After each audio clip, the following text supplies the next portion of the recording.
es sobre la Torre de Hércules, donde vamos a hacer una visita virtual por el monumento. La duración de la visita pues será aproximadamente 1 horita, que es lo que nos suele durar cuando estamos dentro, a lo mejor un poquito más, ¿no? Porque, bueno, tenemos que ir interactuando entre nosotros, no se trata de que yo esté aquí todo el tiempo hablando sola, quiero saber lo que opináis, si tenéis alguna pregunta, entonces a lo mejor pues nos lleva un poquito más de 1 hora. Y en general vamos a hacer 3 paradas por la Torre de Hércules. La visita se va a dividir como en 3 partes, ¿no? La primera parte va a ser por los exteriores de la torre, después vamos a entrar en la excavación arqueológica y vamos a descubrir esos secretos que tiene la excavación arqueológica de la Torre de Hércules y por último, pues ya al final de todo vamos a visitar el monumento romano. Vamos a subir todas las escaleras hasta la terraza para disfrutar de la guinda del pastel, ¿no? Que es esas vistas que tiene nuestro faro desde arriba. Así que nada, comenzamos en breves minutos y bueno, estoy un poco nerviosa porque es la primera vez que hago una visita sin tener gente delante, así que vamos a comenzar para quitarnos estos nervios de encima y disfrutar del trabajo, que es mi trabajo y es algo que tanto yo como mis compañeros, los guías, pues disfrutamos un montón. Así que venga, comenzamos. Ahora voy a moverme por la plataforma y vamos a ir a la parte exterior de la torre. Vale, así que a lo mejor tarda un poquito en cargar vuestra pantalla, pero yo voy a ir ahora a elegir el idioma de gallego, por ejemplo. Aquí tenéis, como veis, muchísimos idiomas que podéis luego, si queréis, pues investigar un poquito más. Los tenéis. Y ahora yo estoy ya viendo mi pantalla, la Torre de Hércules, las escaleras que dan acceso a la plataforma exterior. Y voy a mover un poquito la pantalla así. A ver si vosotros lo veis en unos segunditos. Ahora mismo tenemos delante de nosotros a la izquierda una estatua muy, muy interesante, un protagonista de la torre, y enfrente tenemos unas escaleras y vemos una plaquita que no se puede leer desde aquí, pero bueno, ahora os la voy a contar yo. Vamos allá. A ver cómo vais por aquí. Muy bien, pues venga, comenzamos. Genial. Bueno, pues antes de nada, daros la bienvenida a la Torre de Hércules. Esta torre, que es el símbolo de nuestra ciudad, el símbolo de la ciudad de La Coruña, pues es una torre. Sí, todo el mundo dice la Torre de Hércules, pero bueno, supongo que sabéis que además de la torre, pues es un faro. Y es un faro único en el mundo. Es, bueno, pues el faro más antiguo del mundo en funcionamiento. Esto que decimos aquí, ¿no? Pues la Torre de Hércules es el faro más antiguo del mundo en funcionamiento, lo repetimos constantemente los coruñeses. Estamos todos como muy orgullosos, ¿no? de este hito, pero, pero justamente por ese motivo, o ese fue quizás el principal motivo por el que hace ya más de 10 años, en el 2009, pues fuimos premiados por la UNESCO con este título de Patrimonio de la Humanidad. ¿Qué significó para nosotros que nos diesen este premio, ¿no? Ser Patrimonio de la Humanidad? Pues significó, en parte, pues, de alguna manera, ponernos en el mapa, que mucha gente que todavía no nos conocía nos conociese. Significó darle todavía un poco más de valor a este edificio único que tenemos en Coruña. Y sobre todo significó, bueno, pues tener que valorarlo y tener que esforzarnos muchísimo más por mantenerlo en unas buenas condiciones. Ser Patrimonio de la Humanidad tiene muchos beneficios, pero también implica unas obligaciones, ¿no? Que tenemos todos que cumplir cuando visitamos este monumento para su preservación. La UNESCO en realidad lo que quiere es que estos monumentos que son Patrimonio de la Humanidad, pues que se preserven lo mejor posible. Y para eso también pues, nos exige algunas cosas, como por ejemplo pues, este aforo limitado que tenemos dentro del edificio. Hace ya más de 10 años, en el 2009, bueno, celebramos este premio que nos dio la UNESCO y el motivo principal, la UNESCO lo que nos dice es que nosotros cumplimos un criterio principal para ser Patrimonio de la Humanidad, y es que la Torre de Hércules se considera un testimonio único de esas rutas marítimas que hacían los romanos por toda Europa. Es un testimonio único porque es el único faro romano que todavía sigue en funcionamiento. Desde hace 2000 años aproximadamente, la luz de este faro ha estado iluminando y guiando a los barcos por esta costa.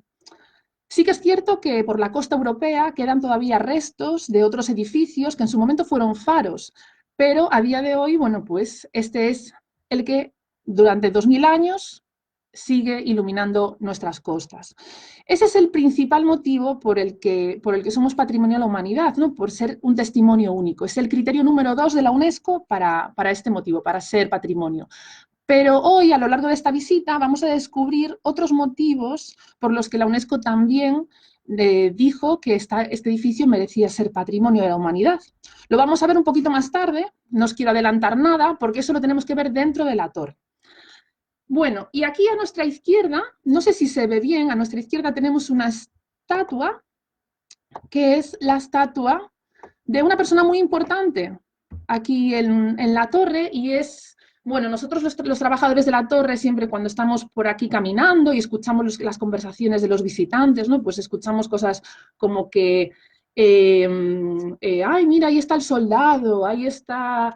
hay una bruja ahí, la estatua de la bruja, o incluso hemos escuchado pues el marido de María Pita, no, escuchamos de todo. Este señor, que está difícil de reconocer con esta indumentaria, no es ni más ni menos que Carlos III, este rey español que, bueno, algunos conocen como el mejor alcalde de Madrid, ¿no? Que llevó a cabo tantos trabajos por España, ¿no? Pues, y fue el responsable y el que aprobó la restauración de la Torre de Hércules, porque claro, esta torre que la vemos por fuera, pues nos parece que por fuera decimos, bueno, romana, romana no parece, ¿no? Realmente mucha gente que no conoce el edificio por dentro, la ve por fuera y dice, pues hombre, yo conozco otros edificios romanos, ¿no? Por ejemplo, pues aquí en Galicia mismo la muralla de Lugo, y por fuera pues no lo parece. Eso es porque realmente lo que vemos por fuera de la torre es el resultado de una restauración que se lleva a cabo en el siglo XVIII. Y este señor, Carlos III, fue el que aprueba la restauración del muy antiguo faro de La Coruña. Por eso lo tenemos aquí. Ahora vamos a subir por estas escaleras para ver esa restauración exterior y explicaros un poquito mejor en qué consistió. Muy bien, bueno, pues estamos llegando, tenemos enfrente las puertas de acceso a la torre, hoy en día de salida de la torre, y yo voy a mover un poquito la imagen, ¿vale? No, espero no marearos mucho, para que veáis la fachada principal exterior de la Torre de Hércules.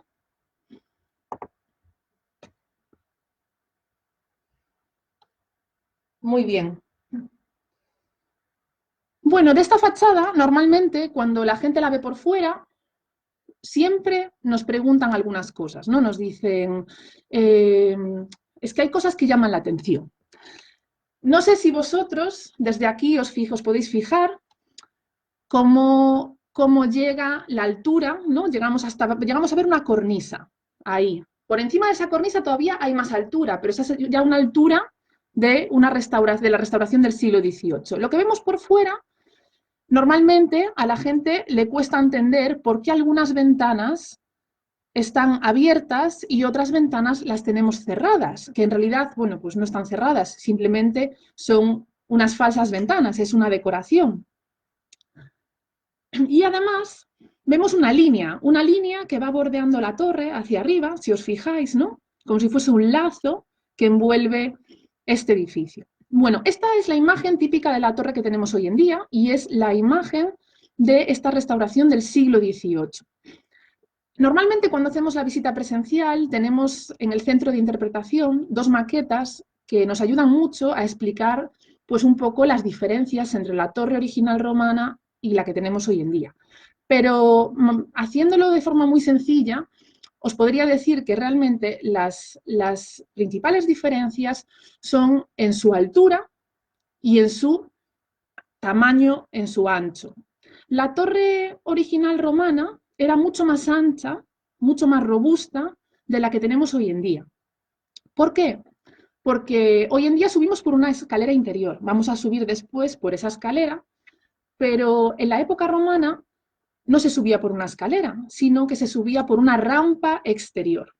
¿Vale? Realmente lo que vemos ahora mismo es la columna vertebral, es el interior de la torre. A esta parte que vemos tendríamos que añadirle en el siglo I una rampa exterior y a esa rampa exterior un muro de protección. Así tendríamos el tamaño más o menos original de esta torre.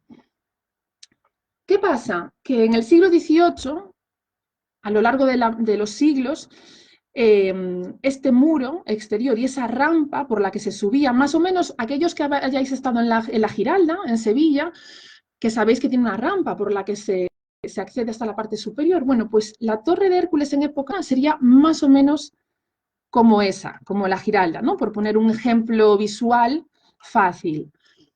Pero nosotros, a lo largo de los siglos, perdimos esa rampa exterior y perdimos el muro. Lo que nos queda es la columna vertebral, el núcleo interno.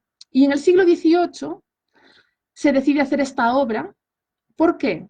Pues es un momento muy importante para el comercio de Coruña. El puerto coruñés era de los más importantes de toda la península ibérica. Por nuestras costas pasaban constantemente barcos que iban a América, que iban a Europa. No podemos olvidarnos que desde aquí, desde los correos marítimos de Coruña, iba todo el correo postal a Cuba y de Cuba bajaba a Uruguay, a Montevideo, a Buenos Aires. Y nosotros de allí, de Cuba, por ejemplo, pues nos traíamos para aquí, ¿qué nos traíamos? Nos traíamos el cacao, por ejemplo, nos traíamos el tabaco. No en vano, nosotros somos conocidos en Coruña como los cascarilleiros, ¿verdad? Porque nosotros traíamos el cacao de allí y aquí se hacía el chocolate, el cacao. Y tenemos una antigua fábrica de tabacos, porque todo ese tabaco pues venía de América. Nosotros desde aquí mandábamos al Reino Unido vino y nosotros del Reino Unido traíamos paños y telas. Aquí en Coruña estaba la mantelería de la corte. El comercio en el siglo XVII y en el siglo XVIII en Coruña era boyante y espectacular. Muchísimas familias, comerciantes de toda España vinieron a instalarse aquí en la ciudad.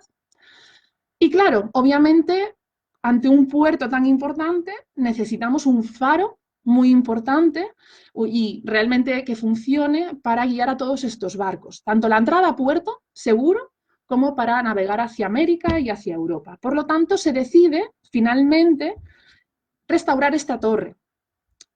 La idea era construir un faro nuevo y moderno, adecuado a los tiempos, pero realmente cuando empiezan a estudiar las cartas de navegación, en los mapas, donde necesitábamos construir un faro, resulta que cuando empezaron a mirar el mapa y encontraron el sitio ideal para la construcción de este faro, en ese sitio ya había exactamente un faro, que era el muy antiguo faro de La Coruña, pero que estaba en muy malas condiciones. Por eso se decide restaurarlo, porque realmente cuando se estudia en qué condiciones está este edificio, se ve que realmente los pilares son fuertes y se puede realmente aprovechar lo que hay.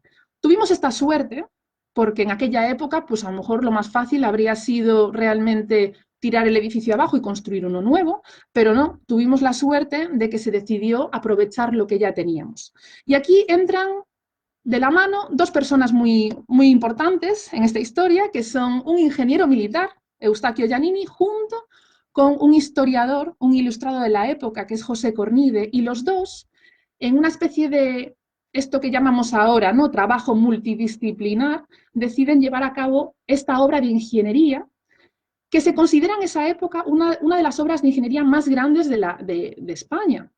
Tanto es así que la maqueta de la Torre de Hércules viaja por Europa a exposiciones universales para España poder presumir de esta gran obra de ingeniería única en esa época. Gracias a esta obra de restauración tan respetuosa con el edificio romano, somos hoy en día patrimonio de la humanidad, no nos podemos olvidar, porque realmente si no hubiesen sido tan cuidadosos y respetuosos con el edificio romano, hoy en día seguramente no quedaría prácticamente nada en pie de este edificio original del siglo I.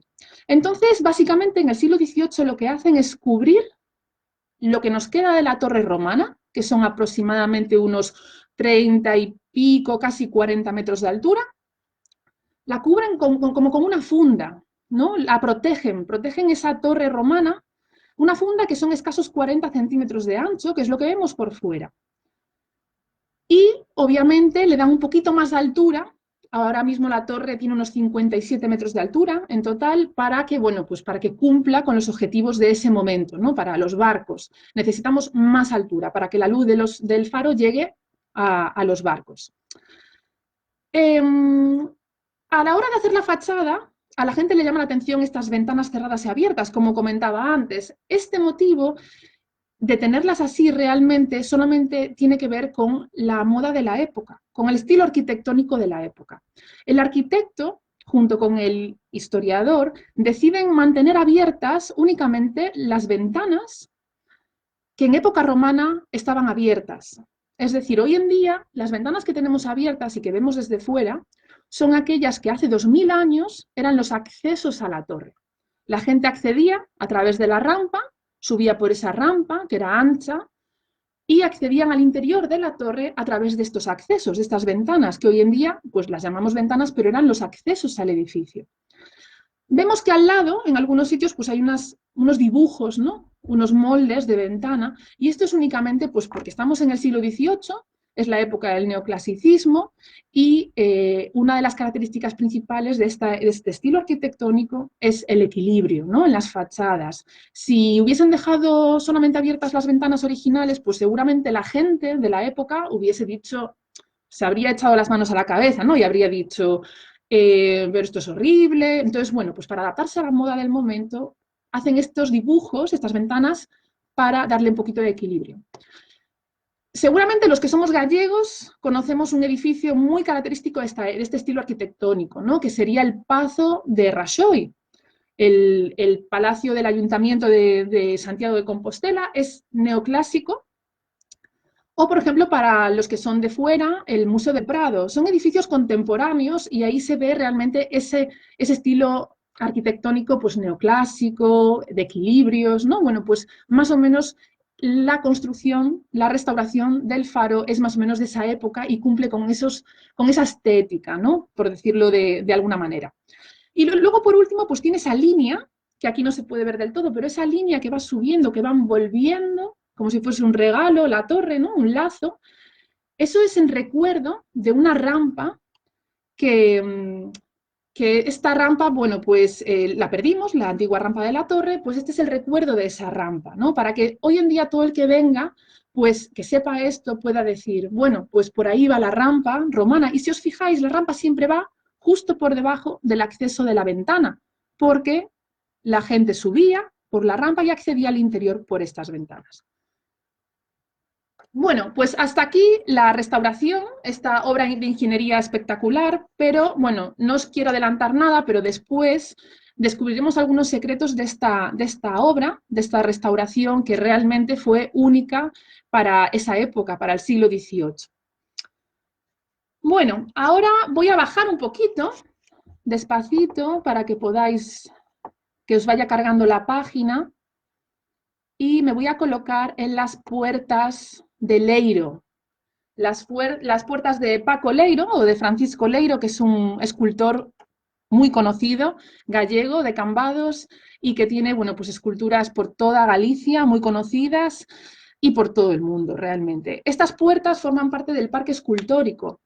El parque escultórico que hay todo alrededor de la torre, que, bueno, seguramente, ya os adelanto en primicia, lo más seguro es que la semana que viene podamos hacer alguna visita virtual también por ese parque escultórico. Bueno, pues estas puertas que se hacen en los años 90, sobre el año 92, son preciosas, pero porque tienen unos dibujos muy bonitos donde pues Paco Leiro ha querido dejar plasmadas algunas de las historias más importantes de la torre. Entre ellas las leyendas, ¿no? Esas leyendas que realmente, bueno, pues forman parte de la historia de un monumento que tiene 2000 años de antigüedad. Las leyendas pues son estas historias que la gente cuenta, que se va mezclando la realidad con la ficción a lo largo de los años, de los siglos, van pasando de, bueno, pues de tradición oral, y que muchas veces intentan explicar nuestra historia, ¿no? Cuando no hay datos fiables, sobre todo pues hace muchos años, hoy en día tenemos otras técnicas, se van contando historias. Hay una leyenda que le da nombre a la torre, que es la torre, bueno, es la leyenda de Hércules, que seguramente muchos de vosotros pues ya conoceréis, pero es muy interesante contar esta leyenda, obviamente no puedo dejarla aparte. En estas puertas yo voy a intentar acercarme un poquito, a ver si soy capaz de acercarme un poquito a las puertas, aunque no sé si se va a ver. Vamos a ver, un poquito más. Ahí, porque si me paso, entro para dentro de la torre y no quiero. Bueno, pues en esta puerta de la derecha tenemos representado aquí, no sé si lo veis bien, la lucha de Hércules contra Gerión, que es la base de la leyenda de Hércules aquí en la ciudad de Coruña. Básicamente, la torre de Hércules, bueno, pues tiene este nombre porque hay una leyenda. Todos conocemos a Hércules. Hércules, pues, era un semidios, hijo de Zeus y de una humana. Y él, bueno, pues, resumiendo la historia, en un ataque de locura, tuvo que, bueno, pues mató a sus hijos, a su mujer, y bueno, pues una vez que llegó al oráculo de Delfos, pues le dijeron que pues para pagar por todo lo que había hecho, pues le imponían 10 trabajos, ¿no? Los 10 trabajos de Hércules. Lo que pasa es que él quiso hacer trampa y al final le impusieron 2 más. En total fueron 12 trabajos. El trabajo número 10 es el que tiene relación con esta ciudad, que es la lucha de Hércules contra Gerión. La leyenda dice que Hércules, su tarea era robarle el ganado a este gigante monstruoso, luchar contra él y robarle el ganado. Ese era su trabajo. Decían que la población que bajo la que estaba este gigante pues tenía a una población, bueno, la gobernaba con mano de hierro, era realmente un déspota. Esta población pidió a los dioses que vinieran a liberarlos de este gigante. Bueno, pues Hércules llegó a esta población, luchó contra Gerión durante ni más ni menos que 3 días y 3 noches, le cortó la cabeza cuando consiguió matarlo. Les dicen que este gigante tenía 3 cabezas, ¿no? Pues le cortó la cabeza y a modo de victoria mandó enterrar la cabeza y sobre su cabeza construir una gran torre, ¿no? A modo pues, de cimiento, la cabeza era como el cimiento de la construcción, que era un gigante, claro, y sobre su cabeza construir esta torre. Esta leyenda también cuenta que una vez que liberó a esta población, pues Hércules se encontró con una chica, que era una mujer pues muy elegante, muy bella, muy inteligente, y dicen que Hércules pues que quedó prendado de esta chica, que se llamaba Crunia, y que por eso, por este amor hacia esta chica, pues decidió nombrarle a esta población, darle un nuevo nombre y llamar a esta ciudad Crunia. Y de Crunia, pues obviamente se parece mucho al nombre de la ciudad de Coruña, evolucionaría este nombre en el nombre de Coruña. Obviamente es una leyenda, pero quizá lo más curioso es saber por qué se atribuye esta torre a Hércules. Y aquí realmente es donde viene lo más interesante. Esta leyenda la modifica el famoso rey Alfonso X el Sabio en el siglo XIII. Alfonso X el Sabio pues, era un rey, era un intelectual, escribió muchísimos libros, si sabéis, escribió hasta poesía en gallego-portugués, tenía una imprenta, era una persona, bueno, pues muy culta, se dijo a sí mismo que era un astrónomo, y él escribió esta leyenda y localizó la batalla de Hércules contra Gerión aquí en la ciudad de Coruña, porque su abuelo, Alfonso IX, fue el fundador de esta ciudad. Alfonso IX funda la ciudad de La Coruña como ciudad real de realengo, independiente de la mitra compostelana y de todos los poderes eclesiásticos que gobernaban en Galicia, y a él le interesaba posicionarse aquí. Y como, bueno, en el siglo XXI nos cuesta un poquito entenderlo, pero tenemos que ponernos en la mentalidad de la época medieval, pues los reyes son reyes por voluntad divina, porque los dioses así lo quieren. Y él, como rey, quiso identificarse con Hércules. él dijo que si esa era la torre de Hércules y la ciudad de Hércules era su ciudad y también le pertenecía. Era una forma de posicionarse aquí. Él era muy inteligente, obviamente, y Coruña era una ciudad real, independiente del poder eclesiástico, pero muy lejos de donde estaba la corona. Y de alguna manera él quería estar presente en esta ciudad. Por eso parece como un poco complicado, ¿no? A veces de entender estas mentalidades en la época medieval, pero por eso realmente él estratégicamente localizó la torre de Hércules y su ciudad con esta leyenda de forma que podía justificar su presencia en esta ciudad. Bueno, es un poco, puede resultar un poquito complicado de entender, pero como os iba diciendo, ¿no? Pues al final es la mentalidad de esa época, pero esa es nuestra leyenda. Y la torre ha tenido más nombres, claro, hoy en día es la torre de Hércules, pero ha tenido más nombres. Los romanos le llamaban la torre de Brigantium, porque era la ciudad, bueno, la zona en la que estábamos, pasó a llamarse Faro, Castillo Viejo, y finalmente, pues este es el nombre que se le ha quedado hasta el día de hoy. El escudo de la ciudad, imaginaros hasta qué punto esta historia es importante para la ciudad de Coruña, que nuestro escudo es la leyenda. El escudo de la ciudad de Coruña es la torre de Hércules y debajo de la torre una calavera, ¿no? Una calavera con las dos tibias. Y este es el escudo desde finales del siglo XV ya. Ya a finales del siglo XV empezamos a ver este escudo en la ciudad y no ha variado prácticamente nada a lo largo de los siglos. Sí que ha habido una variación en el escudo, que es la torre. La torre ha ido variando en el escudo según las restauraciones que ha tenido. Bueno, ahora voy a enseñaros, no sé cómo vais, espero que vayáis todos bien, que no os esté que no os esté cansando mucho esta visita, pero ahora os voy a enseñar algo que es realmente casi un secreto de esta torre que mucha gente no conoce, incluso la gente de Coruña. Y me voy a girar y voy a ir a un edificio pequeñito que está en un lateral de la torre.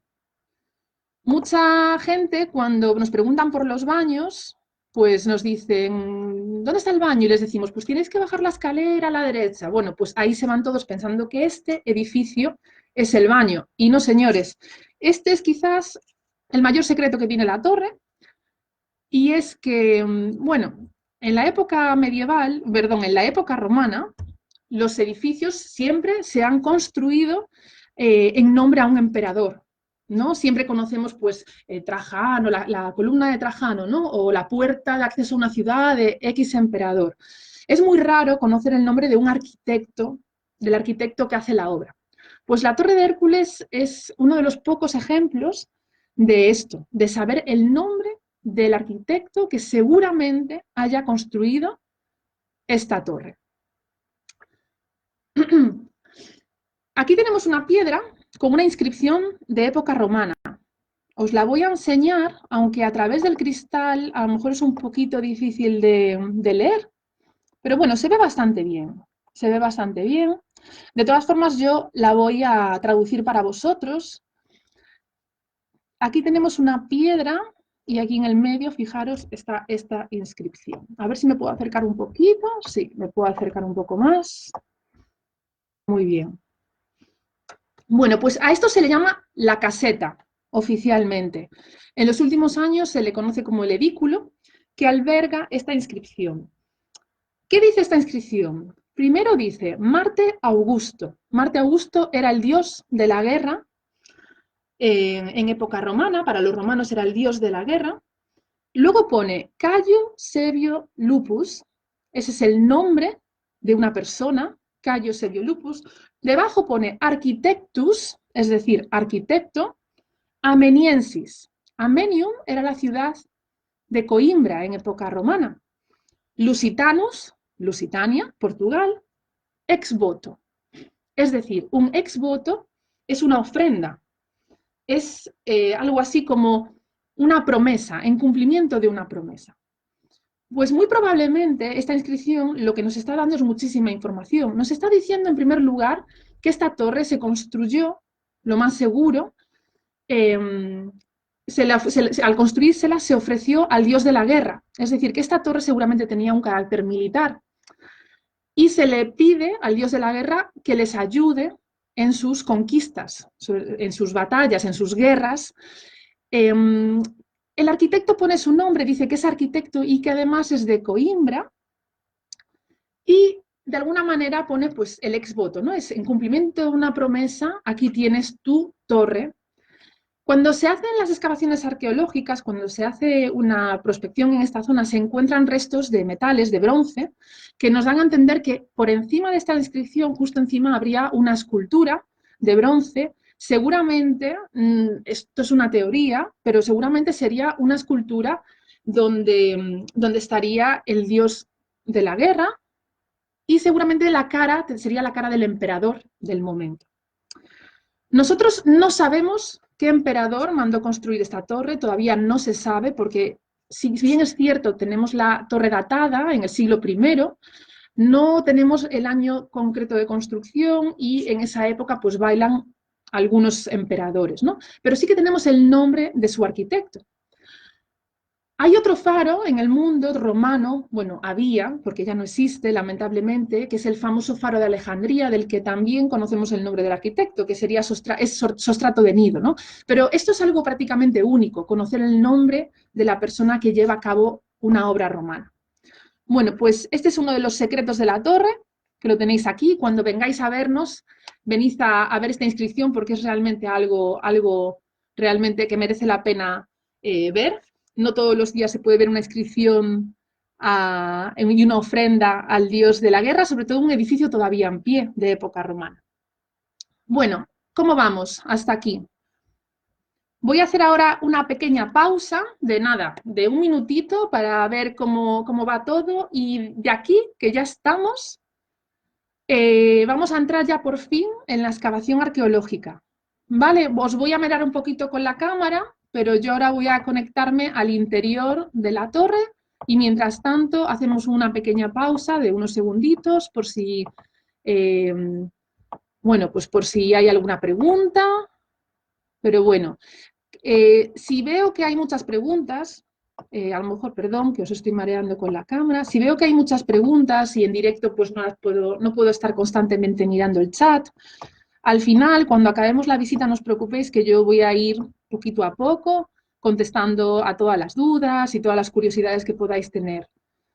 Tengo toda la tarde por delante, no tengo pensado salir de casa, así que no os preocupéis que a lo largo de la tarde os iré contestando. Bueno, ahora voy a entrar en la excavación, vamos a entrar todos juntos y yo ya la veo, yo ya estoy viendo aquí la excavación. A ver, voy a dejar aquí quieto el ratón. Muy bien.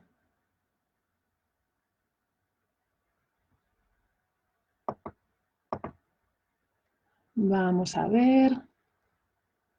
Aquí hay gente que dice que le duelen los pies de tanto andar. Pues Rubén, lo que te queda, que nos quedan unos cuantos peldaños para subir hasta arriba de todo. Muy bien.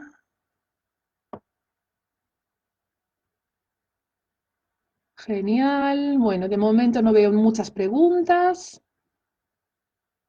pero no os preocupéis que yo después ya os voy a ir contestando a todos. Estamos todos dentro. Genial. Muy bien. Sí, hace sol. La verdad es que hace un diazo, ¿eh? Para hacer la visita.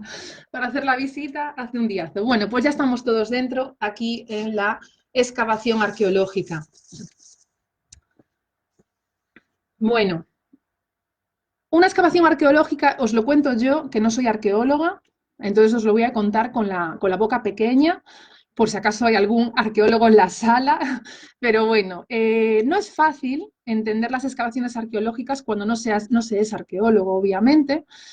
A mí mismo pues me costó entender, a veces me costó un poquito, desde que entramos a trabajar ahí en la torre en el 2012, pues me llevó un poco de tiempo entender realmente cómo funcionaban, lo que estaban viendo mis ojos, ¿no? Aprender un poco a mirar realmente lo que hay delante de ti. Pero bueno, para ponerlo en sencillo, ¿no? Que lo entienda todo el mundo, una excavación arqueológica al final lo que se trata es de hacer un estudio de lo que se encuentra, ¿no? Los arqueólogos pues intentan contar una historia, contar un relato de la historia a través de los objetos que van encontrando y también obviamente de algo muy importante que son los análisis químicos, ¿no? Ellos juntan los objetos que encuentran las dataciones químicas y con eso pues nos cuentan una historia. Son teorías, obviamente, pero mientras no venga una teoría que sea mejor, pues se considera como que esa es la teoría más fuerte, más importante. En los años 90 se hacen estas excavaciones arqueológicas. ¿Por qué? Porque realmente había muchas teorías. Yo os conté antes que la torre tenía una rampa, que tenía un muro exterior, pero realmente todo eso lo sabemos desde hace relativamente poco tiempo, desde antes de ayer, por decirlo de algún modo. Hasta los años 90, todas las teorías podían ser medianamente válidas. Había historiadores, gente que defendía que la torre tenía planta circular, había gente que defendía que por debajo de los restos romanos había los restos de una torre fenicia, ¿no? que la torre era todavía mucho más antigua, el origen de esta torre. Bueno, pues en los años 90 se hace esta excavación arqueológica para realmente poder saber qué pasó en la historia con esta torre. Y se encuentran con la piedra fundacional, o sea, con la piedra, perdón, que es la primera piedra que está sobre como este penedo, ¿no? La torre está en la costa y empiezan a excavar, hacen un corte en la tierra y se encuentran con una piedra que es como el comienzo sobre el que se asienta la torre de Hércules. Es decir, lo más antiguo que hemos encontrado en esta excavación arqueológica es de época romana, no hemos encontrado nada más antiguo. Si bien es cierto que de esta excavación arqueológica nos queda una parte por descubrir, no todo está excavado. Digamos que de una tarta nos queda una porción de la tarta para que, bueno, pues en un futuro, cuando haya fondos económicos importantes, cuando las técnicas sean más modernas, pues podamos seguir excavando. Yo no, que no soy arqueóloga, pero se pueda seguir excavando y quizás encontremos todavía más información sobre la torre, ¿no? Todavía hay muchos secretos que no conocemos de este edificio. Pero en los años 90 se hacen estas excavaciones y se encuentran muchísimos objetos romanos, como monedas romanas. ¿Qué podemos saber con las monedas romanas? Pues podemos saber dónde se acuñó esa moneda, es decir, con quién se comerciaba. Se encuentran objetos pues, de horquillas de pelo. Por ejemplo, hay un ejemplo precioso de una horquilla de pelo. Encontramos también pues, otros objetos más modernos, ¿no? Digamos que en la excavación arqueológica va por capas. La capa más antigua es la que está más abajo y a medida que vamos subiendo vamos encontrando objetos y restos de otras épocas, de la época medieval también, encontramos restos de vajilla, encontramos pipas de hueso, de fumar, de los soldados, botones de los uniformes de los soldados, infinidad de objetos que hoy en día no los tenemos expuestos en nuestra torre, sino que están donde tienen que ser arqueológico de nuestra ciudad, el Castillo de San Antón. Y que, bueno, cuando todo esto acabe os recomiendo que visitéis porque realmente merece la pena. Hay una parte dedicada a la Torre de Hércules, pero también de muchísimas excavaciones arqueológicas de Coruña y de la provincia de Coruña también. Bueno, pues esta es la excavación y ahora vamos a movernos un poquito por ella para descubrir algunas cosas. Vamos allá.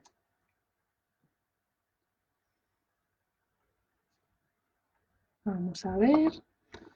Bueno, deciros que esto es un guiño a los niños, sobre todo, ¿no? Porque los niños, sí que si bien esta visita no está orientada a niños pequeños, ni mucho menos, pero es para público general y a lo mejor algunos nos está escuchando. La leyenda de Hércules cuenta pues, que la cabeza de Gerión está enterrada en los cimientos de la torre, ¿no? Debajo de la torre. Entonces, claro, muchos niños cuando vienen a la torre nos preguntan, ¡ay, entonces vamos a ver la cabeza, porque está aquí! Entonces, bueno, pues de momento no se ha encontrado nada. Como es una leyenda, no sabemos qué partes son ciertas y qué partes son verdad. Pero bueno, como nos queda esa porción de la excavación sin excavar, a lo mejor en un futuro, cuando estos niños sean más mayores, pues a lo mejor ellos mismos son los que descubren esta noticia, ¿no? Que se encuentra algo más ahí en la excavación. Bueno, ahora me he colocado junto a un mapa y debajo del mapa, bueno, aquí al lado tenéis esta piedra, esta pieza grande, no se aprecia lo grande que es aquí en la imagen. Y bueno, aquí simplemente vamos a pararnos un segundito y os voy a simplemente a explicar un poquito, bueno, este mapa que tenemos aquí en la entrada nos ayuda mucho para explicar pues esas rutas marítimas de los romanos. Los romanos cuando vienen a Galicia, ya en el siglo I a.C. llegan aquí, hacen sus primeras expediciones, vienen aquí sobre todo interesados por los minerales, por los materiales que vienen aquí, ¿no?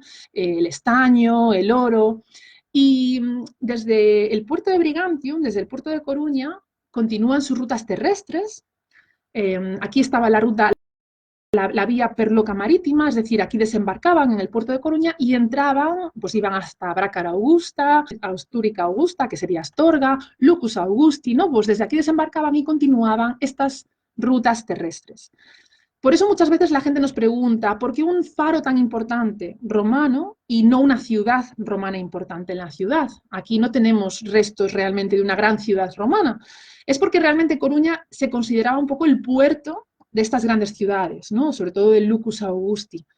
Por eso desde aquí desembarcaban y continuaban por tierra. Pero desde aquí también continuaban hacia el norte de Europa, hacia el Reino Unido y hacia las Islas Británicas, básicamente. Los romanos eran grandes constructores, arquitectos, pero no eran realmente grandes navegantes. Eso es algo que mucha gente pues no piensa, ¿no? Siempre se alaba mucho a los ejércitos romanos, eran muy buenos en todo, obviamente, pero la navegación no era su punto fuerte. Había otras poblaciones, había otras culturas que realmente eran mucho mejores navegantes, como podían ser, por ejemplo, pues los fenicios, ¿no?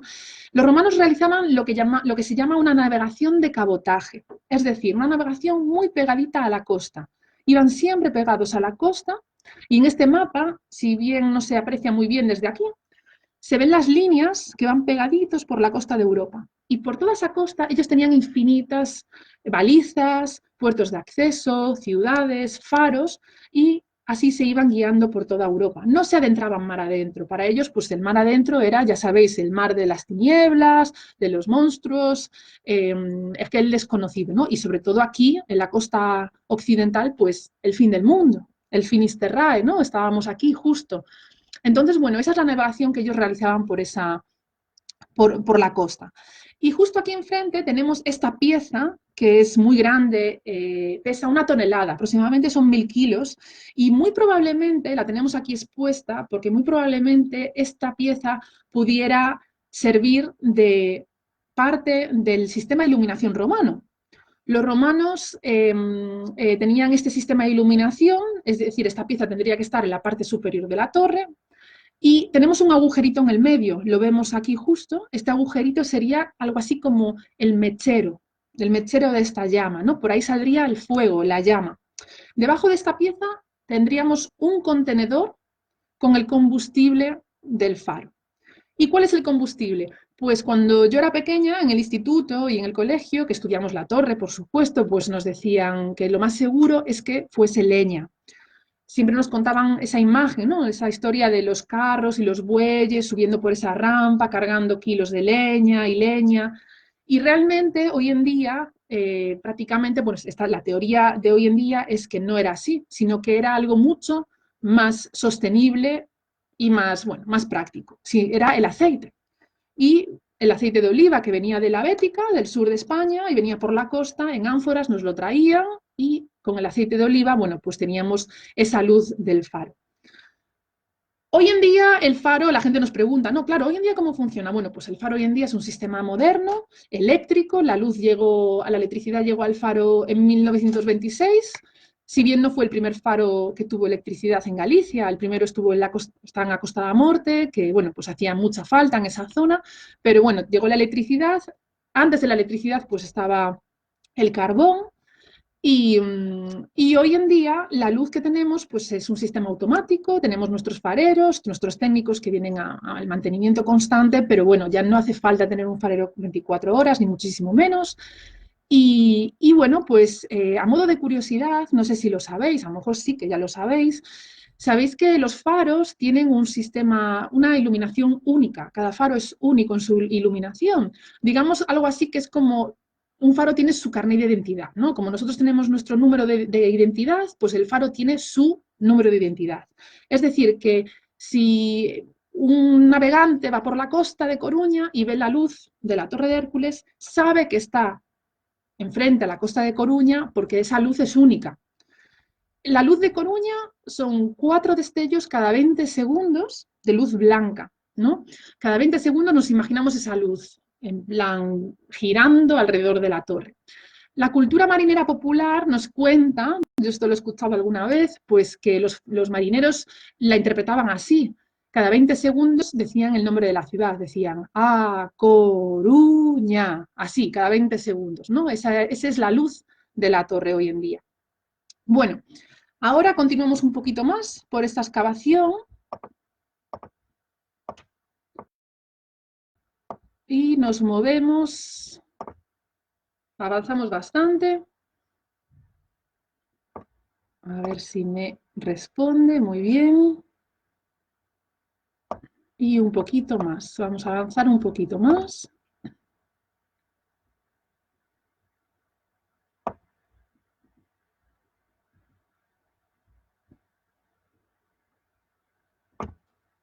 Vale, vamos a ver ahí. Bueno, ¿cómo vamos por aquí? Vamos a ver, voy a mirar un poquito, a ver cómo va la gente. Todos entretenidos. Bien. Vale, muy bien. Bueno, luego poquito a poco iré mirando todos los comentarios que podáis ir haciendo. Bueno, ahora estamos ya en el corazón de la excavación arqueológica y aquí os voy a pedir un pequeñito esfuerzo. Vamos a intentar descifrar un par de cositas que tenemos aquí que a través de la cámara pues no es tan fácil, ¿no? Pero os voy a marcar yo con el ratón. Bueno, vemos justo enfrente de nosotros una placa de metal muy grande que bordea, básicamente lo que bordea es el perímetro de la torre actual, de la torre de Hércules actual. Y donde estamos nosotros son las excavaciones arqueológicas de tanto el muro exterior como esa rampa por la que subíamos. Aquí hay como un sillar, 2 sillares que están todavía en pie, es lo único que nos queda en pie, el número 10, no se ve muy bien, pero es el número 10. Le voy a acercar un poquito. Esto es lo único que nos queda en pie del muro exterior de la torre. Es decir, la torre romana llegaría hasta aquí donde estamos ahora mismo, en el número 10. Este muro exterior serían como 50 centímetros más o menos de ancho y el núcleo interno de la torre está más o menos donde está la viga ahora mismo de metal. Es decir, entre el número 10 y esa viga de metal, por ahí iba la rampa. Os fijáis que la rampa realmente era ancha, era muy robusta y que la torre realmente era mucho más ancha de como es hoy en día. Hasta aquí, hasta el número 10, por los 4 lados, por los 4 costados de la torre, llegaba la torre en época romana. Pero, claro, excavando, los arqueólogos se encuentran otras construcciones que ya no son romanas, son más modernas, como por ejemplo esta que tenemos aquí. Bueno, aquí hay un panel que con la luz, bueno, no se ve muy bien, pero ya os lo cuento yo. Aquí tenemos una construcción que estaría pegada al muro exterior y ya no es de época romana. Los romanos, bueno, el Imperio Romano más o menos pues va desapareciendo sobre el siglo V y a partir de ahí pues llegan esos llamados siglos oscuros en la historia de Galicia, donde realmente lo que pasa es que hay muchísimos ataques. Tenemos muchos ataques y vienen por mar. Todo lo bueno y todo lo malo en la historia de esta ciudad pues ha venido por el mar, ¿no? Desde toda la riqueza hasta pues esto, los ataques. Y vienen los vikingos, bueno, por diferente orden, ¿no? Pero vienen los normandos, vikingos, musulmanes, todos vienen queriendo pues robar, atacar las costas, quieren entrar a Santiago de Compostela y la costa gallega es magnífica porque estos recovecos, esta costa recortada que tenemos pues hace que se puedan esconder en cualquier sitio. Ante estos ataques por mar, como es natural, la población civil de Coruña se va yendo, ¿no? Si tú vives en la costa y a ti el ataque te viene por la costa, ¿tú qué haces de forma? Una familia normal lo que hace es coger sus cosas e irse. Y de forma natural la población se va yendo y se va resguardando hacia el interior de la costa. Interior de la costa, que es la zona que conocemos hoy en día como el Burgo, la zona del Burgo. Se llama así realmente porque durante esta época de invasiones y de ataques, la gente de la ciudad de lo que es hoy en día Coruña se traslada al Burgo. Por eso se le llamaba el Burgo del Faro, es decir, la población del Faro. Faro era como se conocía a nuestra ciudad en aquella época. Entonces, ¿aquí qué queda? ¿Qué queda en nuestra costa? Quedan los soldados vigilando todo lo que pasa en la costa. Por lo que muy probablemente la torre en esa época a lo mejor no tuvo función de faro como tal, pero sí que iluminaba, bueno, iluminaba desde lo alto, los soldados vigilaban todo lo que pasaba en la costa, ¿no?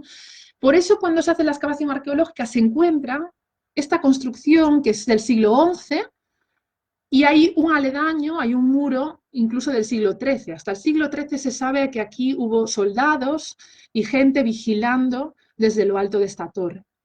Aquí esto se le conoce como la cocina, porque aquí se encontraron pues, restos de cerámicas, de vajilla y también restos de fuego. Por lo tanto, bueno, pues se considera que aquí pues, los soldados hacían la comida y pasaban pues, horas, ¿no? Que, mientras tenían que estar vigilantes en la costa. Esto es época medieval, siglo X hasta el siglo XIII, que tenemos un murete de construcción que se amplía, por lo que se divide el edificio en el siglo XIII. Ahora vamos a hacer un pequeñito salto y os voy a llevar a lo que consideramos, bueno, se llama la cantera. La vamos a ver ahora. Voy a moverme un poquito más. Bueno, voy despacio. Aquí tenemos un molino manual que se encontró. Y voy a avanzar un poquito más hasta aquí. Esta es una imagen, a ver si la veis. Vamos a ver. Vale, bueno. Pues tenemos una imagen ahora aquí de lo que llamamos la cantera. Muy rápido, esto es una curiosidad. Esto ha pasado a lo largo de la historia en muchísimas ciudades. No es único de Coruña, ni muchísimo menos. Pero bueno, aquí tenemos un ejemplo. A mano izquierda tenemos restos de sillares rotos, destrozados, abandonados, que no se podían usar. Pero a mano derecha, perdón. A mano izquierda tenemos unos sillares que todavía se ven que están prácticamente perfectamente cortados, están apilados, preparados para que alguien venga, los cargue y se los lleve para cualquier construcción. En principios del siglo XIII, cuando se funda la ciudad, cuando Alfonso IX refunda la ciudad de Coruña, la ciudad se funda por la zona alta, la ciudad vieja que conocemos hoy en día. Y lo primero que necesita una ciudad para construirse es material, es una cantera, ¿no? Piedra para construir su ciudad. Bueno, pues durante muchísimos años, desde principios del siglo XIII hasta finales del siglo XV, principios del XVI, durante muchísimos años, claro, la gente decía, ¿por qué vamos a ir a una cantera, trabajar la piedra, cuando hay una cantera allí donde está el faro, donde hay unas piedras perfectas, perfectamente cortadas, solamente tenemos que trasladarlas y con eso construimos la ciudad?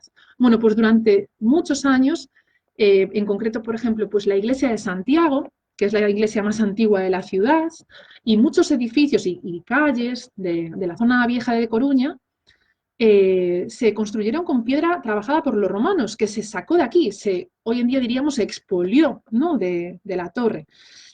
Al final, pues a finales del siglo XV, principios del XVI, tuvieron que prohibir, ¿no? Con multas muy altas, que la gente siguiese sacando piedra de aquí de la torre. Por eso hemos perdido también muchos datos de esta excavación, hay muchas cosas que no sabemos, porque esa piedra pues está repartida por la ciudad vieja de Coruña.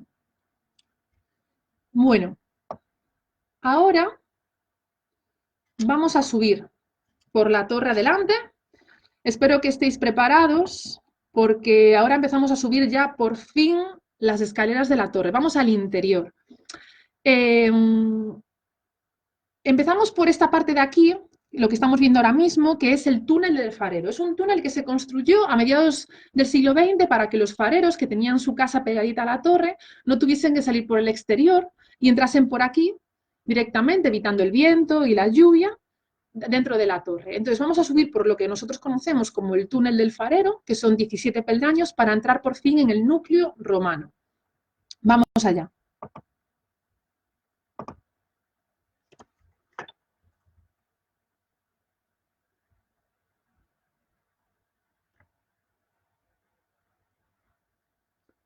Vale, pues ya estamos dentro.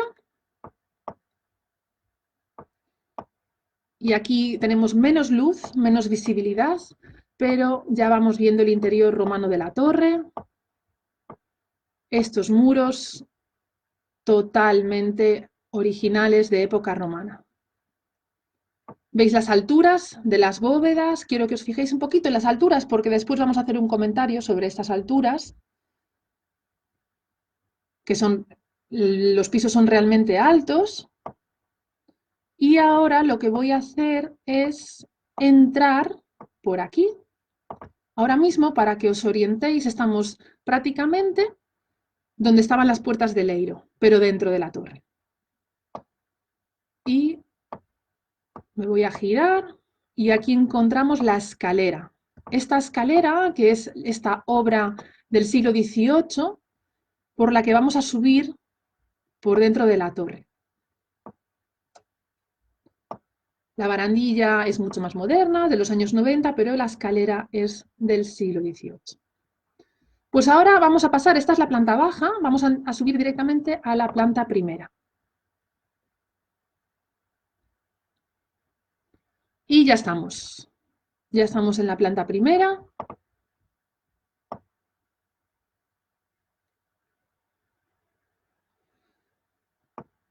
No, el ascensor todavía no lo han puesto. Ya veo aquí que estáis preguntando por el ascensor. Esa es la pregunta del millón, ¿no? La gente te dice, pero no había un ascensor. Yo recuerdo subir hace muchos años, había un ascensor. Pues no. No sé dónde lo vieron el ascensor, pero en la torre no lo hay y de momento pues esperemos que no lo haya, porque si lo hubiese, bueno, realmente es muy difícil porque la escalera se construye cambiando el eje de un lado para el otro, para evitar que el edificio se viniese abajo o se desequilibrase. Entonces realmente no se puede meter un ascensor en el interior. Bueno, pues ya estamos aquí en la parte superior. Y esta es la planta número 1. Pasamos rapidísimo por la planta baja.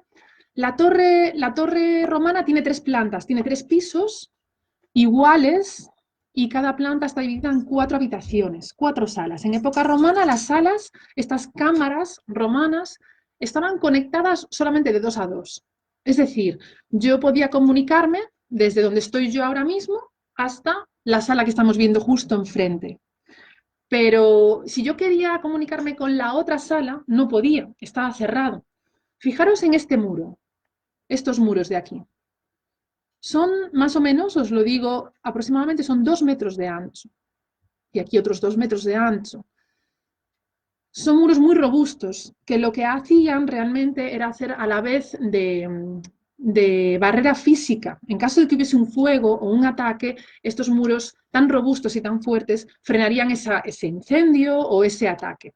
Entonces, si yo quería comunicarme con las otras habitaciones a las que no tenía acceso desde el interior, lo que tenía que hacer era salir por la ventana, la puerta en aquella época, coger la rampa hacia abajo o hacia arriba y acceder por el exterior al interior de la sala, ¿no? Es un poco difícil de entender. Hoy en día tenemos comunicación por las 4 habitaciones, pero en aquella época solamente había de 2 a 2. Y bueno, la construcción romana, aquí realmente nos vamos a fijar en este acceso. La obra es muy sencilla, es una obra realizada por soldados, porque era un edificio de carácter militar, y aquí tenemos el ejemplo de lo que ellos llaman el opus, ¿no? El opus que significa obra, el opus quadratum. El opus quadratum no eran más que sillares muy grandes y muy pesados, colocados unos encima de otros, que se usan sobre todo para puertas y ventanas y los accesos, que le dan estabilidad al edificio, básicamente. Pero claro, si toda la torre se construyese con estos sillares tan pesados, el edificio seguramente no habría aguantado 2000 años, porque sería un edificio muy, muy pesado. Entonces, para darle un poquito de ligereza al edificio, tienen lo que llaman ellos el opus vitatum, que es este muro que tenemos aquí justo enfrente. Este muro son las paredes, es lo que podríamos decir que es mampostería hoy en día. Son piedra trabajada en un tamaño regular que cualquier persona puede llevar en la mano, colocadas en hileras de forma muy ordenada, y voy a moverme por la pared hacia arriba, fijaros, hasta arriba de todo. Fijaros en la altura de estas bóvedas, ¿no? Hasta arriba de todo. La altura de las bóvedas es uno de los grandes secretos de la torre también. Mucha gente nos pregunta por qué eran tan altas.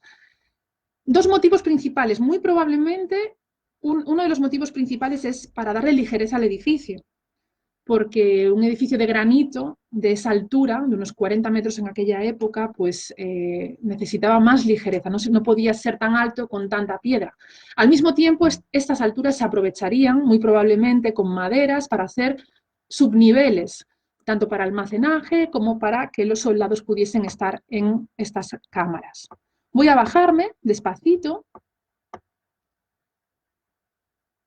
porque quiero enseñaros.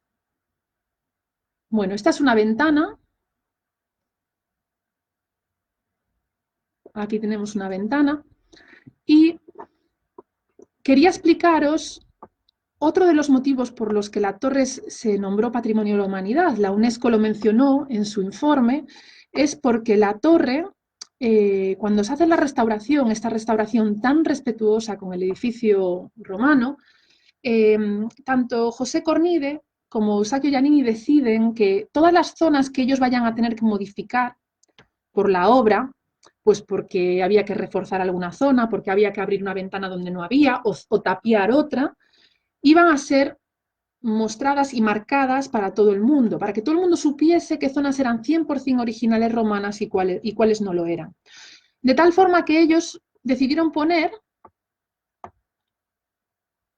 una piedra diferente, de otro color totalmente diferente, para que todo el mundo lo pudiese ver. El edificio es de granito, pero a lo largo de todo el edificio podemos ver, aquí se ve, podemos ver esta pizarra, esto es pizarra negra, troceadita en trozos pequeñitos, perfecta para meter por los huecos entre las piedras. Bueno, pues ahí donde veáis esa pizarra negra, cuando vengáis a visitarnos a la torre, podéis ya directamente saber que en esa zona los arquitectos y los trabajadores tuvieron que modificar algo. ¿Vale? Entonces, por ejemplo, en este caso lo que modificaron fue este acceso. Este acceso es nuevo, este acceso es del siglo XVIII. Aquí esta parte estaba tapiada en aquella época, por eso ellos lo marcan con esta piedra de pizarra. Es una técnica muy novedosa y muy moderna para esa época y realmente fue muy llamativo que se hiciese, y por ese motivo pues la UNESCO también lo mencionó en su informe, ¿no? Esa restauración tan delicada y tan respetuosa con el edificio original romano. Bueno, por último, vamos a subir a la tercera planta. Nos quedan ya pocos peldaños para llegar hasta el exterior. Y básicamente aquí estamos en la última planta completamente romana. Y aquí os quería contar una anécdota. Mira, aquí podemos volver a ver la pizarra negra. La estamos viendo aquí también y por aquí. Y sobre todo, ¿dónde está esta pizarra negra? Pues pegadito a las escaleras, porque las escaleras son del siglo XVIII y obviamente pues para reforzar la zona donde se mete la escalera se va colocando esta piedra. Bueno, pues aquí os voy a contar una anécdota en esta sala, porque esta se conoce como la Sala de la Reina. La Sala de la Reina, pues por una curiosidad, y es que Isabel II, la reina española Isabel II, a mediados del siglo XIX, visita la ciudad de Coruña. Tiene, bueno, pues una agenda ocupadísima, inaugurar el ferrocarril, visitar un montón de sitios, y claro, que una reina venga a visitar una ciudad como Coruña, pues es muy importante. Entonces, ella llega por mar y atraca en el puerto de Coruña. Obviamente, lo primero que ve de la ciudad es la Torre de Hércules, como todos nuestros navegantes. Cuando llega aquí, bueno, a la gente de la ciudad, ¿no? A los encargados de que todo vaya bien en esta visita institucional, porque ella no viajaba sola, viajaba con su marido y con el príncipe de Asturias, con su hijo. Bueno, pues deciden, alguien tiene la lucidez y la idea de decir, bueno, pues, ¿qué es el edificio? ¿Cuál es el edificio más importante de la ciudad? Nuestra torre. Vamos a decorar la torre y vamos a ponerla lo más bonita posible para que la reina pase su visita en la ciudad aquí. Entonces se decide decorar la torre por dentro. La decoran con tapices, con telas, con papeles pintados, bueno, decoración de la época. Todo bien bonito, con muebles incluso, para que ella esté cómoda. Pero bueno, Isabel II, yo no sé si tenéis una imagen de esta reina, podéis buscarla en internet si queréis, pero eh, yo hace tiempo leí un libro, el libro de un libro de Juan Eslava Galán, de Historia de España contada para escépticos o algo así se llama, y decía que Isabel II había sido la primera damnificada por el invento de la fotografía, porque fue la primera reina a la que fotografiaron y no pintaron. Entonces, bueno, no se podía disimular su apariencia física y bueno, ella era una señora pues bien entrada en carnes, ¿no? También un poco al gusto de la época y obviamente pues esta señora no decidió que no iba a subir todas estas escaleras y nunca llegó a ocupar pues la sala de la reina, que era esta habitación para ella.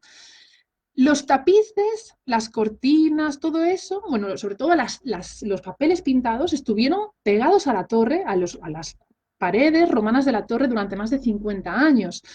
Y luego hubo que hacer un gran trabajo de limpieza sobre estas piedras para dejarlas en el estado que tenemos hoy en día.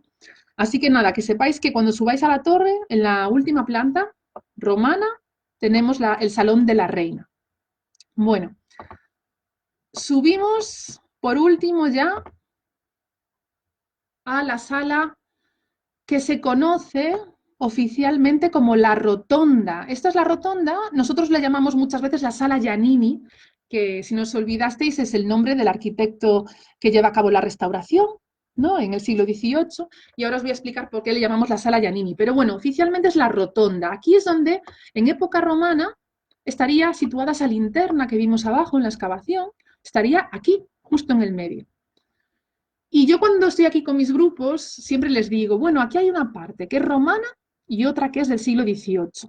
¿Me sabéis decir cuál es cuál? Y a la gente le cuesta mucho. Pues aquí os lo explico. El suelo que pisaríamos si estuviésemos ahí es romano, es lo último ya del edificio romano en sí. Y los pilares, estas columnas que tenemos aquí justo en el medio, ya son del siglo XVIII. Fijaros que la diferencia es mínima entre el suelo y la columna. Realmente el trabajo es espectacular, de delicadeza, para que todo tenga una uniformidad, ¿no? Es muy importante, bueno, esa estética y esa uniformidad, que parece todo de la misma época, y la diferencia son 1800 años. Bueno, aquí me gustaría explicaros dos cosillas. Aquí debajo es difícil de ver, pero bueno, os lo voy a marcar así. Aquí justo a los pies, más o menos, tenemos una de las piezas clave de toda la torre. No son más que unos sillares engatillados en forma de doble T. Es decir, es como hay tres sillares en forma de doble T que están enganchados, engatillados, como si fuera un puzzle. Están unidos perfectamente. Y a esto se le conoce como la piedra antisísmica o antiterremotos. Bueno, igual que antes dije que no era arqueóloga, también digo que no soy arquitecta y que es difícil de explicar, ¿no? Pero bueno, realmente esto es un sistema que utilizaban los romanos para que los edificios tuviesen muchísima estabilidad. Lo que hace básicamente es concentrar la energía en estas piedras para que si hay un movimiento sísmico en la tierra, pues que las piedras no choquen, el edificio no choque, las piedras del edificio no choquen contra ellas, sino que se concentre todo en este punto concreto. Es muy interesante porque este sistema antisísmico se ha usado durante muchísimos siglos. Yo en una ocasión, por ejemplo, tuve una visita general y en esa visita había una pareja de Chile y ellos me dijeron que en Chile se conocía esto, que obviamente que había sistemas mucho más modernos, pero que había edificios antiguos construidos con esta técnica. Bueno, pues ese es uno de los secretos también de la torre que tenemos justo aquí debajo, que son estos tres sillares enganchados, que es como el sistema antisísmico. Galicia, afortunadamente, no es una zona muy sísmica, de muchísimos terremotos, ni mucho menos, pero en estos 2000 años sí que ha habido. En el siglo XIX, por ejemplo, tuvimos el terremoto de Lisboa, muy importante, que llegó a dañar pues, la Catedral de Lugo y muchísimos edificios importantes de Galicia. Y la Torre de Hércules pues, no se vio para nada dañada por este terremoto. Bueno, y otra curiosidad, esto que tenemos aquí en el suelo. No sé si lo podéis ver. Te voy a dar un pequeñito zoom. Bueno, pues la teoría más fuerte sobre esta marca que tenemos en el suelo, que es como un rectángulo con unas líneas en el medio, es que esto sería un tablero de juegos. Los romanos eran grandes aficionados a los juegos de mesa, como lo que conocemos hoy en día como juegos de mesa. De hecho, algunos de nuestros juegos de mesa vienen, el origen está en estos juegos romanos. Y bueno, pues lo más probable es que como aquí estaba la linterna del faro, aquí tenía que haber siempre constantemente gente cuidando que el faro no se apagase, que la luz del faro no se apagase, y para entretenerse, pues utilizaban este tablero para jugar. Tan sencillo como eso. Bueno, y por último os decía que esta es la sala Giannini, porque aquí arriba, fijaros, esta columna, esto ya es del siglo XVIII, y aquí arriba tenemos una inscripción, empezando por arriba, la tercera estaría aquí, yo os lo estoy marcando con el ratón, a ver, me voy a acercar un poquito más, sería esta de aquí. No se ve bien, pero aquí hay un grabado de Eustaquio Giannini, donde básicamente lo que pone es pues, que Eustaquio Giannini realizó las obras de restauración de la torre como ingeniero naval. Lo tenemos aquí, ¿no? Igual que tenemos la inscripción de Cayo Sebio Lupo, el arquitecto romano, pues también tenemos la de Eustaquio Giannini. Bueno, hasta aquí hemos llegado en el interior de la torre y ahora queda pues la guinda del pastel, ¿no? Que es las vistas de la torre. Sé que esto no es lo mismo que llegar arriba, que nos dé el aire fresco en la cara, disfrutar del aire, pero vamos a subir y vamos a disfrutar de las vistas que nos ofrece esta plataforma.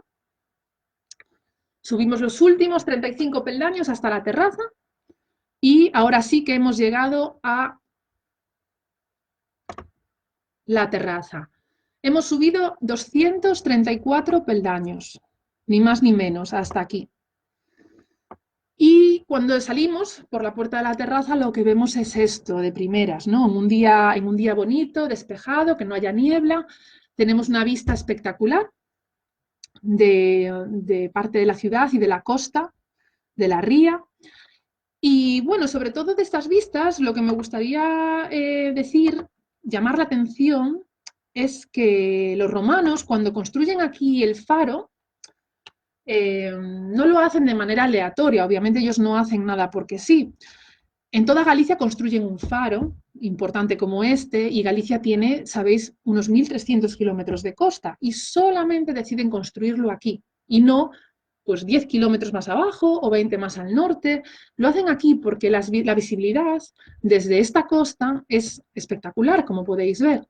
Voy a volver a la primera foto, que esto sería pues lo primero que vemos cuando llegamos a la terraza, y aquí tenemos lo que ellos llamaban el Golfo Ártabro, el Portus Magnus Artabrorum, un golfo que engloba 4 rías. Aquí se puede ver desde el Cabo Prior hasta del otro lado las Illas Isargas.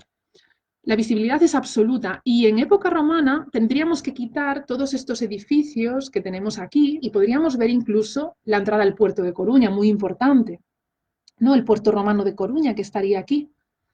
Entonces los romanos, bueno, pues deciden construirlo aquí por un motivo muy concreto, porque estratégicamente era el mejor sitio. Por eso, 1800 años después, cuando se hace la restauración, también se decide construir aquí un faro o, en su defecto, pues aprovechar el que ya existía. No, es la guinda del pastel lo que todo el mundo quiere ver, pero bueno, tiene un porqué. ¿Por qué las vistas son tan espectaculares? Bueno, pues porque los romanos ya sabían lo que estaban haciendo cuando construyeron este edificio. Y aquí, bueno, pues vemos los campos de la torre, el parking, aquí está la oficina de turismo donde se compran los tickets de entrada a la torre y y el centro de interpretación, donde empezamos nuestras visitas, la antigua prisión provincial, la tenemos aquí, el barrio de Monte Alto, toda la costa de Oleiros y por aquí ya pues la ría de Coruña, de Ares, de Betanzos, de Ferrol, todo lo que es el Golfo Ártalo. Del otro lado, si giramos en la terraza, vamos girando por la terraza, nos encontramos con estas vistas, ya la playa de Riazor, el acuario, el monte de San Pedro aquí, que son unas vistas, bueno, desde lo alto de este monte tenéis las mejores vistas de la ciudad, es espectacular. Y aquí no se ve en la foto, pero bueno, veríamos el comienzo de lo que es a Costa da Morte, la Costa de la Muerte, con las Islas Isargas aquí a la cabeza, ¿no? Que sería pues toda esta visión espectacular. La visión es tal que esto es lo que también nos lleva a hablar de otra leyenda. Por último, antes de acabar la visita, os quería comentar que, bueno, la torre tiene muchas leyendas, no solamente la de Hércules, y otra de las más importantes es la leyenda de Breogán. Los que somos gallegos conocemos a Breogán, ¿no? O Fogar de Breogán, lo cuenta la leyenda y lo cuenta nuestro himno. Y es que hay una leyenda muy interesante que para contárosla voy a moverme ahora. Perdonad un segundo porque voy a salir para volver a entrar y os voy a llevar hasta nuestra escultura de Breogán. Vamos a bajar la rampa, este día espectacular que hace en Coruña, y tenemos aquí esta imagen preciosa de la torre, pero vamos a girarnos porque yo lo que quiero es enseñaros a nuestro caudillo Breogán. Aquí lo tenemos. Aquí tenemos a Breogán y la torre enfrente. Bueno, pues existe una leyenda que dice que nosotros, los gallegos, básicamente fuimos a conquistar Irlanda. No sé si la conocéis. Bueno, igual que existen las leyendas grecolatinas, ¿no? Pues existen estas leyendas que tienen más que ver con los países atlánticos, con el eje atlántico, ¿no? Con el intercambio cultural que ha habido a lo largo de los siglos por el Atlántico. Y dice que esta historia no la escribimos nosotros, los gallegos, ni muchísimo menos, sino que fueron los propios irlandeses. Los irlandeses escriben en un libro que se llama el libro de las invasiones, el libro de la historia de Irlanda, se llama el Lebor Gabála Eren. En ese libro, los monjes irlandeses en el siglo XI cuentan que desde lo alto de una torre, el caudillo Breogán divisó un trozo de tierra de color verde esmeralda. Y su hijo, Iz, decidió salir en conquista de este pueblo, de esta tierra. La leyenda cuenta que, bueno, pues que Iz embarcó hacia esta isla, pero fue devuelto en barca asesinado y muerto.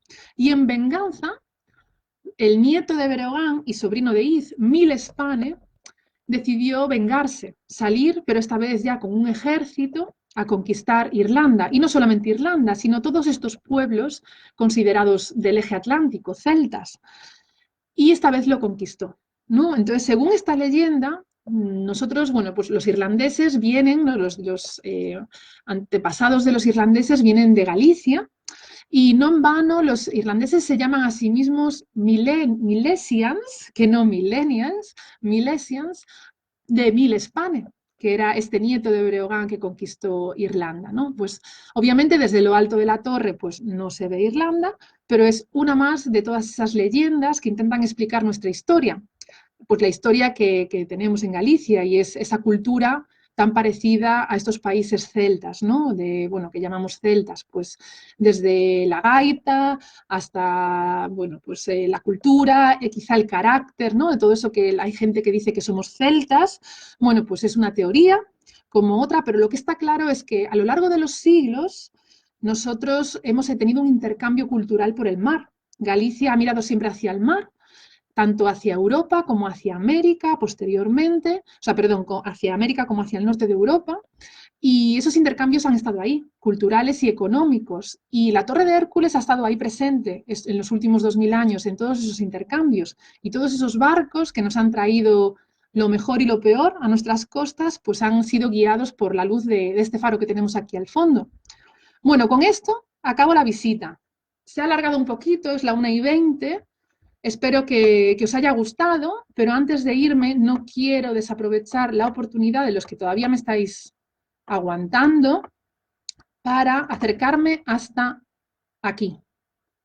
Este es el parque, aquí comienza el parque escultórico y aquí el parking de los coches de la torre.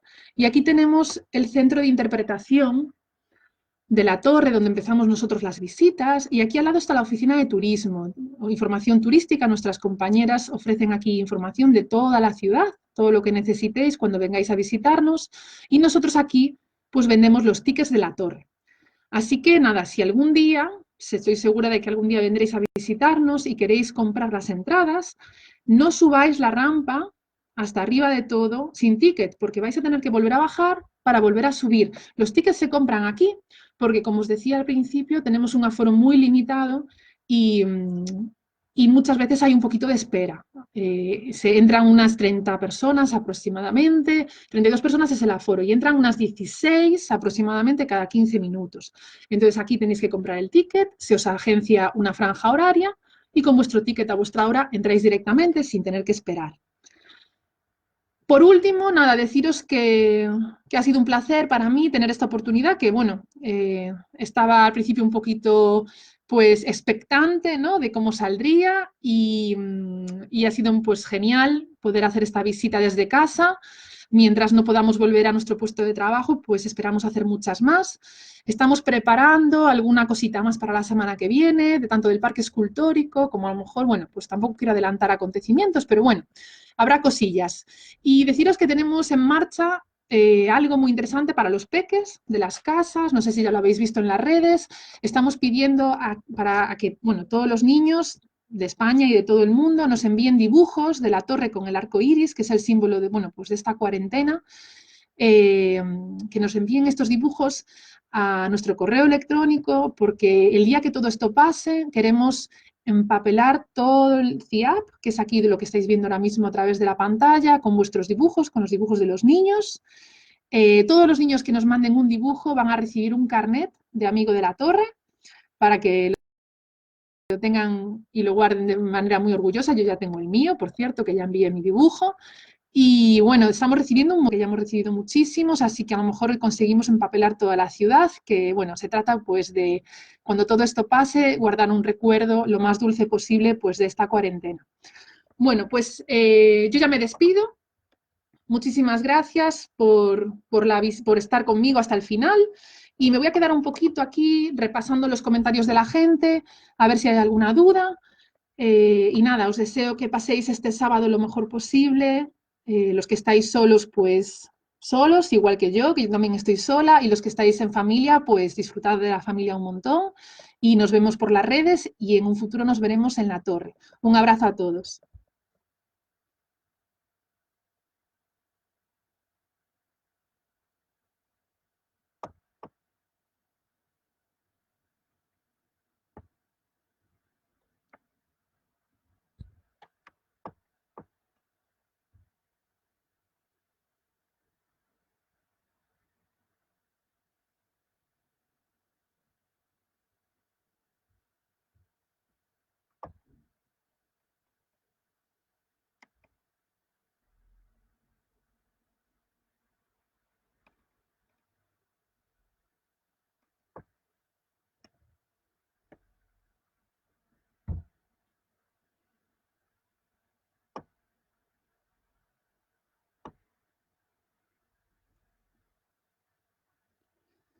Bueno, sigo leyendo por aquí. Belén, saludos desde Alicante, genial.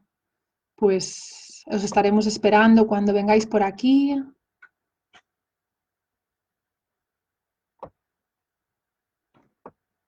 Y nada, bueno, estoy muy contenta porque si bien es cierto que el factor sorpresa, ¿no? El factor novedad de la semana pasada, pues estaba ahí. Yo dije, bueno, a ver si tenemos gente para esta visita y la verdad es que ha estado genial. Hemos tenido picos muy altos.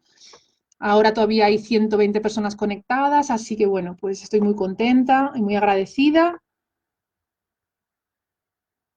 Bueno, pues María Montes, ¿habías planificado regresar este año? Bueno, pues el año todavía quedan muchos meses de este año y estoy segura de que pronto podremos volver a viajar y a hacer vida normal.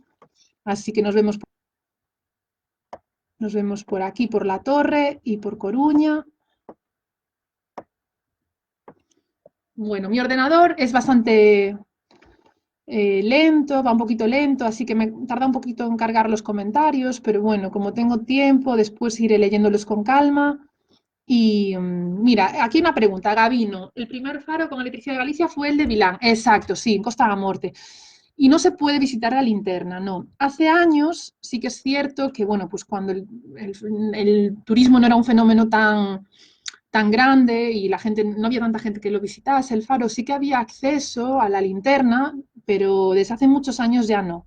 Al ser un faro en funcionamiento, pues hay que tener mucho cuidado porque está la maquinaria y ahí solamente sube la autoridad portuaria. Nosotros tampoco subimos allí, hemos tenido la oportunidad de subir en momentos puntuales para verlo, pero no es visitable, no, todavía no. Eh, Obviamente, claro, no nos podemos arriesgar a que se estropee la maquinaria porque el faro sigue en funcionamiento, aunque hoy en día tengamos otros medios pues, más modernos para guiar a los barcos, GPS, pues es un sistema más de seguridad en las costas. Pero sí, fue el faro de Vilán, fue el primero en electrificar, bueno, en tener electricidad, y aquí llegó, pues eso, en 1926, si no recuerdo mal.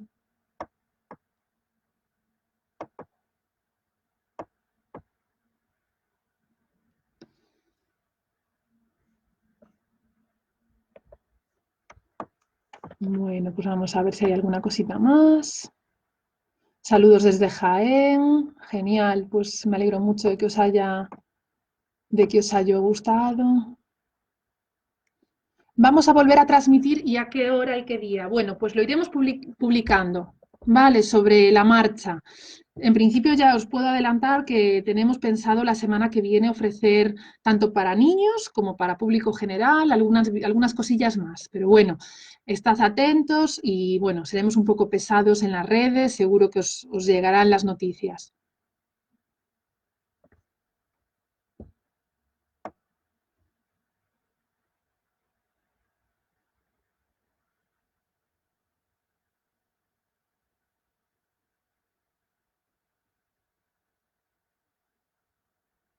Bueno, pues yo creo que aquí más o menos, bueno, a ver si hay algún comentario más.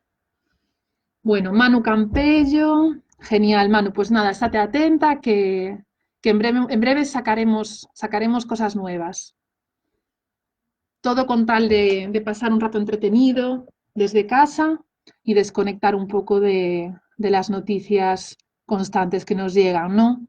Bueno, un abrazo a todos. Desconecto y no os preocupéis que si queda alguna cosilla por contestar, pues ya me pondré con calma a hacerlo durante la tarde. Un abrazo. Saludos desde Buenos Aires. Bueno, qué ilusión, qué ilusión.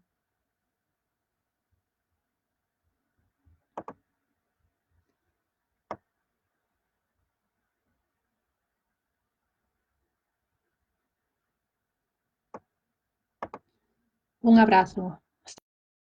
Hasta luego, gracias.